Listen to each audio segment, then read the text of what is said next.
बच्चों आज हम हमारा अध्याय 15 नीलकंठ पढ़ रहे हैं। इसका भाग 1 जो है वो हमने पढ़ लिया है। हमने देखा भाग 1 में कि लेखिका जो है मोर मोरनी के छोटे छोटे जो बच्चे हैं वो लेके आई है अपने साथ और अपने घर में जो है उसको जगह दी। लेखिका ने क्या कर रखा है, अपने घर में एक छोटा सा चिड़ियाघर बना रखा है जिसमें खरगोश, तोते, कबूतर ये सब जो है पशु पक्षी सब साथ में ही रहते हैं।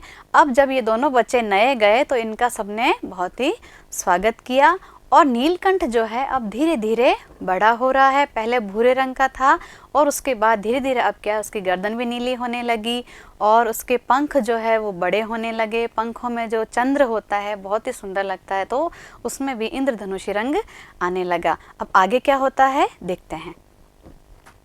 उसका गर्दन ऊंची कर देखना, विशेष भंगिमा के साथ उसे नीची कर दाना चुगना, पानी पीना, टेढ़ी कर शब्द सुनना आदि क्रियाओं में जो सुकुमारता और सौंदर्य था उसका अनुभव देखकर ही किया जा सकता है। अब मोर की जो भाव भंगिमा है उसके बारे में लेखिका कहती हैं, जब वो एकदम आकर्षक लगता है, बहुत ही इधर देखता है, कभी उधर देखता है, कभी नीचे कभी ऊपर, ऐसे जिज्ञासावश जब झांकता है तो वो बहुत ही सुंदर लगता है। कभी गर्दन को टेढ़ी करता है, कभी कोई बात सुनने की कोशिश करता है, कभी पानी पीता है। तो उसकी जो ये क्रियाएं हैं, उसकी जो भाव भंगिमाएं हैं वो लेखिका को बहुत ही आकर्षित करती है। लेखिका कहती है कि उसका अनुभव देखकर ही किया जा सकता है, गति का चित्र नहीं आंका जा सकता। और उसकी गति जो है वो इतना तेज गति से चलता है कि उसका चित्र नहीं आंका जा सकता। मोरनी का विकास मोर के समान चमत्कारिक तो नहीं हुआ। अब उसके साथ जो मोरनी भी आई थी उसका विकास वैसा नहीं हुआ, क्योंकि मोर और मोरनी दोनों दिखने में अलग होते हैं। मोर के तो बहुत ही सुंदर पंख होते हैं और वो बहुत ही बड़े बड़े पंख होते हैं, जबकि मोरनी जो है उसका आकार जो है मोर से छोटा होता है और पंख जो है वो बिल्कुल अलग होते हैं।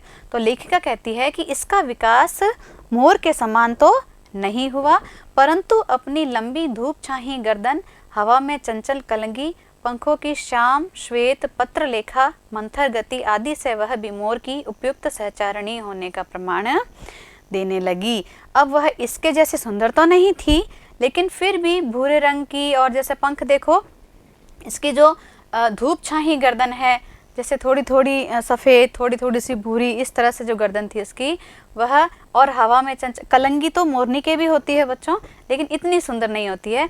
और पंख जो है श्याम श्वेत, कहीं से सफ़ेद कहीं से काले थे। पत्रलेखा एक प्रसिद्ध ग्रंथ का नाम है, एक पहले प्राचीन ग्रंथ था उसका नाम था पत्रलेखा। तो उसके ऊपर जो है ये पंखों की जो है उसकी आकृति उसने बताया कि पत्रलेखा की भांति जैसे ग्रंथ लिखा जाता है वैसे ही सफ़ेद और काले रंग में ये सुंदर लग रही है। मंथर गति, मंथर यानी कि धीमी गति, सहचारिणी साथ चलने वाली। अब वह मोर जितनी सुंदर नहीं थी, लेकिन फिर भी वह बहुत ही आकर्षक लगती थी और अपनी धीमी गति से वह मोर की उपयुक्त सहचारिणी यानी कि उसके साथ हमेशा चलती थी, उसके साथ रहती थी, उसकी बहुत ही अच्छी मित्र थी। तो इन दोनों की जो दोस्ती है उसके बारे में कहा है कि ये दिखने में भले ही इसके जैसी नहीं थी, लेकिन लगातार इसके साथ रहती थी और जैसी थी बहुत ही आकर्षक लगती थी। आगे देखो, नीलाभ ग्रीवा के कारण मोर का नाम रखा गया नीलकंठ। अब देखो बच्चों, मोर की गर्दन कैसी है, बिल्कुल नीली। तो इस नीली गर्दन के कारण इसका नाम लेखिका ने क्या रखा, नीलकंठ। और उसकी छाया के समान उसकी छाया के समान रहने के कारण मोरनी का नामकरण हुआ राधा। अब नीलकंठ के साथ ही रहती थी, साथ में दाना चुगती, साथ ही खेलती, साथ ही घूमती थी, तो उसका नामकरण क्या किया लेखिका ने, राधा। जैसे कृष्ण के साथ राधा रहती है वैसे ही नीलकंठ के साथ राधा रहती थी। मुझे स्वयं ज्ञात नहीं कि कब नीलकंठ ने अपने आप को चिड़ियाघर के निवासी जीव जंतुओं का सेनापति और संरक्षक नियुक्त कर लिया। लेखिका कहती है कि मुझे भी पता नहीं चला कि कब वह इनका संरक्षक और सेनापति यानी कि इन सब का क्या बन गया, वो नेता बन गया, लीडर बन गया। तो ये क्या करता था, जीव जंतु जो है वो सब इसके आसपास रहते थे और ये सबको, जैसे घर में बड़ा होता है ना, घर का मुखिया होता है, वैसे ही ये क्या बन गया, उसका इन सब का मुखिया बन गया।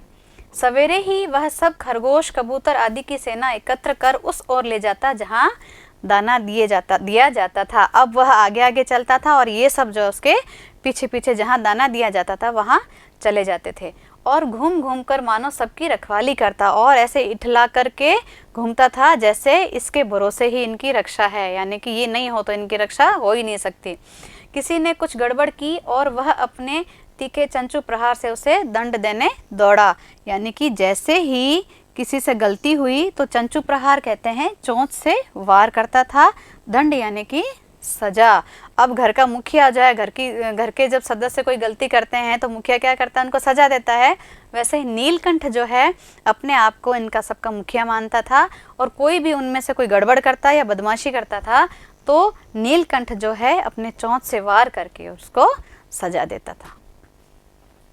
खरगोश के छोटे बच्चों को वह चोंच से उनके कान पकड़कर ऊपर उठा लेता था।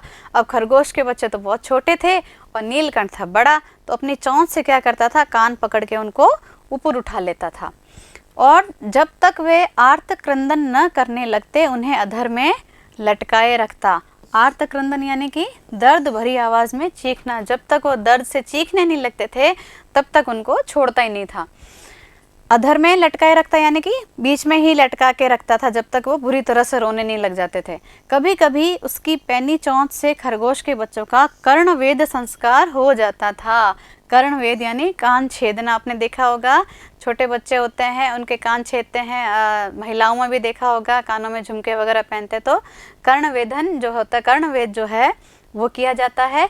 तो वैसा ही नीलकंठ जब खरगोश को कान से ऊपर उठाता था तो उसकी तीखी जो चोंच है उसके कान में चुभ जाती थी और उसमें छेद हो जाता था। तो लेखिका ने कहा कि जैसे बच्चों का कर्णवेद संस्कार हो जाता था वैसे ही इसकी पैनी चोंच से खरगोश जो है उसके बच्चों के कान में छेद हो जाता था, पर वे फिर कभी उसे क्रोधित होने का अवसर ना देते थे। नीलकंठ एक बार जिसको सजा देता था वो दोबारा वैसी गलती दोहराते नहीं थे। दंड विधान के समान ही उन जीव जंतुओं के प्रति उसका प्रेम भी असाधारण था। वो खाली सजा ही नहीं देता था, वह उन सब से बहुत ही प्यार भी करता था। वह मिट्टी में पंख फैलाकर बैठ जाता और वे सब उसकी लंबी पूंछ और सघन पंखों में छुआ छुअल सा खेल खेलते रहते थे। अब जो मोर जो है उसके पंख इतने बड़े थे, अब वो प्रेम भी करता था और पंखों को फैला करके बैठ जाता था और छोटे छोटे जो जीव हैं वो इसके पंखों में छुपम छुपाई खेलते थे। आपने भी खेली होगी, आप छोटे थे जब, या अभी भी आप बच्चे ही हो, आप तो खेलते ही हो। तो वो सब जीव जंतु क्या करते थे, नीलकंठ के पंखों में छुपम छुपाई का खेल खेलते थे। आगे देखो, ऐसी ही किसी स्थिति में एक सांप जाली के भीतर पहुंच गया। एक दिन क्या हुआ कि जो चिड़ियाघर की जाली थी उसमें क्या आ गया था, सांप। सब जीव जंतु भागकर इधर उधर छिप गए। केवल एक शिशु खरगोश सांप की पकड़ में आ गया। सभी जीव जंतु सांप को देख के वहां से भाग गए, लेकिन खरगोश का एक जो छोटा बच्चा था वह सांप की पकड़ में आ गया। निगलने के प्रयास में सांप ने उसका आधा पिछला शरीर तो मुंह में दबा रखा था, शेष आधा जो बाहर था उससे ची ची का स्वर भी इतना तीव्र नहीं निकल सकता था। खरगोश के शरीर का जो पीछे का हिस्सा था वो तो सांप ने पकड़ लिया अपने मुंह में, और आगे का जो हिस्सा था वह उसकी इतनी भी ताकत नहीं रही कि वो जोर से चिल्ला सके, तो वो बहुत ही धीरे धीरे ची ची की आवाज कर रहा था। उससे ची ची का स्वर भी इतना तीव्र नहीं निकल सकता था कि किसी को स्पष्ट सुनाई दे सके। नीलकंठ दूर ऊपर झूले में सो रहा था, उसी के चौकन्ने कानों ने उस मंद स्वर की व्यथा पहचानी। अब वह नीलकंठ जो है कोई ऊपर पेड़ों के ऊपर कोई झूला बना हुआ था, वहां पर सो रहा था। उसके कानों में जो है उसकी मंद ध्वनि जो है, उस खरगोश के कराहने की आवाज जो है वो पहुंची। वह पूंछ पंख समेट कर सर से एक झटके में नीचे आ गया। वह पूंछ और पंख, अब भारी शरीर है तो उसको क्या शरीर का भी संतुलन बनाना पड़ता है, तो एक झटके में अपने पूंछ और पंखों को समेटा और नीचे आ गया। किस लिए आया, खरगोश का जो बच्चा सांप की पकड़ में आ गया था उसको बचाने के लिए। आगे देखो, संभवतः अपनी सहज चेतना से ही उसने समझ लिया होगा कि सांप के फन पर चोंच मारने से खरगोश भी घायल हो सकता है। उसने कहा कि मैं दूर से अगर ऐसे फन पर चोंच मारूंगा तो वो चोंच हो सकता है खरगोश को भी लग जाए, तो खरगोश उससे घायल हो सकता है। उसने सांप को फन के पास पंजों से दबाया। तो उसने क्या किया, पहले उसका जो फन था उसको अपने पंजों में कस करके पकड़ लिया और फिर चोंच से इतने प्रहार किए कि वह अधमरा हो गया। प्रहार यानी कि वार, लगातार अपनी चोंच से पंजों में दबा करके उसके फन को और उस पर वार करने लगा और तब तक करता रहा जब तक कि वह अधमरा नहीं हो गया।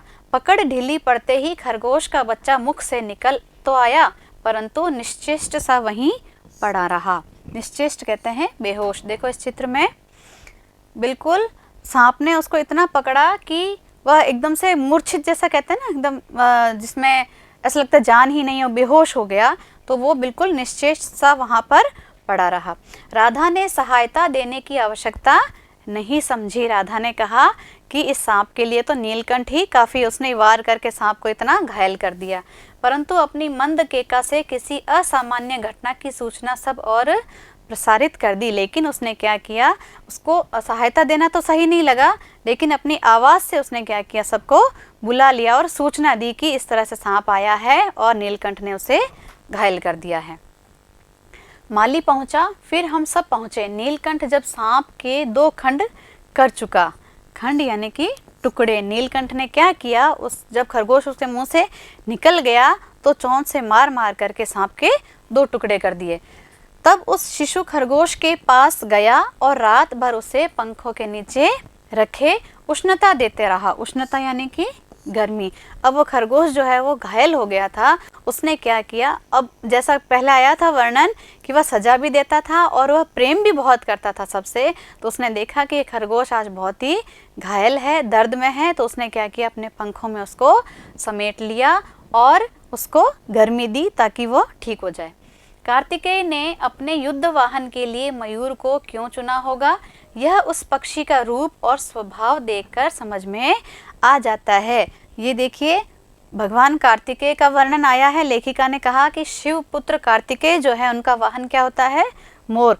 तो इन्होंने मोर को ही क्यों चुना ये अब समझ में आ गया, क्योंकि उसका स्वरूप और स्वभाव जो है वो बहुत ही सुंदर है। मयूर कला प्रिय वीर पक्षी है, हिंसक मात्र नहीं। अब उसने खरगोश को बचाने के लिए जरूर सांप को मारा था, लेकिन अपने साथ रहने वाले जो जीव जंतु थे उनको कभी भी उसने चोट नहीं पहुंचाई। ऐसे शरारत करने के मकसद से या उस विचार से उसने कभी भी किसी को परेशान नहीं किया। इसी से उसे बाज, चील आदि की श्रेणी में नहीं रखा जा सकता। अब बाज, चील ये जो हैं ये बहुत ही शिकारी पक्षी हैं, ये किसी को भी मार देते हैं, लेकिन मोर जो है बहुत ही इसमें बताया गया है भावुक है। उसने उसकी खरगोश की जान बचाने के लिए सांप पर वार किया और सांप को मार डाला। जिनका जीवन ही क्रूर कर्म है, यानी बाज और चील जो है इनका जीवन जो है इसमें ये सब क्रूर कर्म यानी कि शिकार ही करते रहते हैं, मारना करना ये सब इनके जीवन में आम बात है। नीलकंठ में उसकी जातिगत विशेषताएं तो थी ही, उनका मानवीकरण भी हो गया था। अब जातिगत विशेषता मोर है तो मोर की जो प्रकृति होती है, मोरों वाली प्रकृति, वो तो उसमें थी, लेकिन उसका मानवीकरण भी हो गया था। उसके अंदर मानवीयता की भावनाएं जो थी वो भी बहुत थी।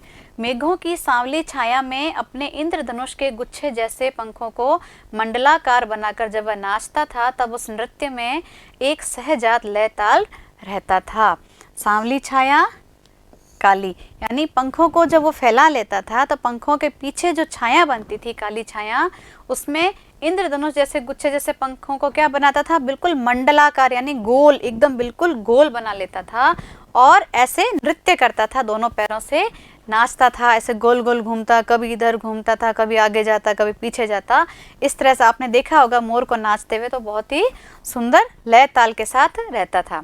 आगे पीछे दाहिने बाएं क्रम से घूमकर वह किसी अलक्ष्य सम पर ठहर ठहर जाता था। अलक्ष्य कहते हैं बच्चों जो ध्यान दिए जाने लायक ना हो, उसको खुद को ही नहीं पता रहता था, कभी आगे जाता, कभी पीछे आता, कभी इधर घूमता, कभी इधर घूमता, यानी कि उसको खुद को ही पता नहीं रहता था कि उसको ध्यान भी नहीं रहता था कि मैं कहाँ जा रहा हूँ, क्या कर रहा हूँ। वो नृत्य में इतना मगन हो जाता था कि वह खुशी खुशी क्रम से कभी इधर कभी उधर घूमता रहता था। राधा नीलकंठ के समान नहीं नाच सकती थी। अब राधा जो है वह नीलकंठ के समान ऐसे पंख फैला करके नृत्य नहीं कर सकती थी, परंतु उसकी गति में भी एक छंद रहता था। लेकिन उसकी जो चाल थी, उसकी चाल में भी क्या एक छंद, यानी कि जब वह नाचता था तो वह उसके साथ दोनों पंजों पर नाचने का प्रयास करती थी और उसके साथ ताल से ताल मिलाती थी।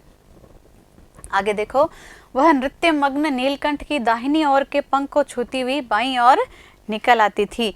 वह जब नीलकंठ नाच रहा होता था तो वह कभी तो इधर वाला पंख छूती, फिर इधर घूम के आती, कभी इधर वाला पंख छूती थी और बाएं पंख को स्पर्श कर दाहिनी ओर, यानी बाएं से दाएं, दाएं से बाएं घूमती रहती थी। इस प्रकार उसकी परिक्रमा में भी एक पूरक ताल परिचय मिलता था। परिक्रमा, फेरी, जैसे हम मंदिर जाते हैं तो चारों तरफ एक चक्कर लगाते हैं ना, फेरी कहते हैं उसके, तो वह भी क्या करती थी, नीलकंठ जब नृत्य करता था तो उसके चारों ओर फेरी लगाती थी। नीलकंठ ने कैसे समझ लिया कि उसका नृत्य मुझे बहुत भाता है? लेखिका कहती है कि नीलकंठ को ये पता चल गया था कि मुझे नीलकंठ नृत्य करता हुआ बहुत ही सुंदर लगता है। ये इस बात का नीलकंठ को पता चल गया था। यह तो नहीं बताया जा सकता, परंतु अचानक एक दिन वह मेरे जाली घर के पास पहुंचते ही अपने झूले से उतरकर नीचे आ गया, लेखिका को देख करके, और पंखों का सतरंगी मंडलाकार छाता तानकर नृत्य की भंगिमा में खड़ा हो गया। लेखिका जब उस जाली के पास आई तो नृत्य की जो मुद्रा है वो उसने बनाई और लेखिका को देख करके खुश हुआ और पंख खोल करके उसको दिखाने लगा। तो लेखिका कहती है कि उसको कैसे पता चला कि मुझे ये ऐसे अच्छा लगता है। तो बच्चों, हमारा भाग 2 जो है वो यहीं पर समाप्त होता है। आगे नीलकंठ के जीवन में क्या क्या परिवर्तन होते हैं वो हम जानेंगे भाग 3 में। तब तक के लिए आपसे विदा लेती हूँ। धन्यवाद।